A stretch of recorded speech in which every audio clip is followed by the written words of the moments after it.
Blessed and happy Monday to all of you, my dear friends, my dear brothers and sisters, my dear good people of God, faithful followers of the Daily Gospel Reflection with Father Jack.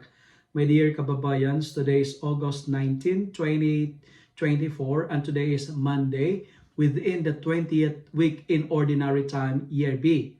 Our Gospel for today is from the beautiful and the wonderful account of the Gospel of Matthew, chapter 19, verses 16 to 22.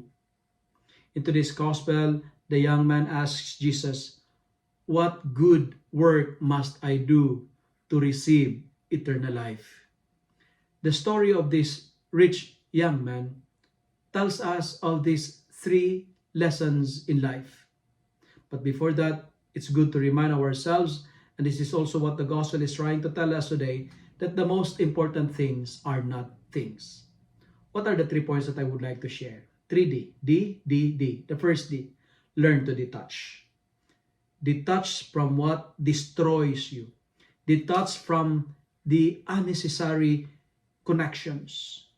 Set yourself free, because the more we are attached, the more difficulty it is for us to detach. Why we need to detach? Because attachment is the root of all sufferings. My dear friends, my dear followers, never get too attached to someone or something, because attachment leads to expectations, and expectations will lead to disappointments. The young man in today's gospel went away sad, for he had a problem of letting go. He had a problem of let go of what he had. So this young man is good, but not good enough. And second, when you learn to detach, you need to depend on Jesus. Detach from things and depend on Jesus. Trust Him and tell the Lord, "Lord, in you I put my trust." My dear friends, depend only on God. Depend on God for your happiness, and you will never be sad again. Trust God, not people. Depend on God, not on yourself. Live for God and not for this world. God must be over everything. God first before anything else.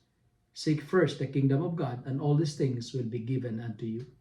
And finally, if we know how to detach on material riches and depend on God, and the final day, God will not deprive us of eternal life. Friends, the greatest treasure a man can have is God. Let me end my reflection by saying, let go, let God, and let's go. If you love and like this reflection, kindly share it with your friends, share it with your family, make the word of God viral so that many will be blessed. Amen.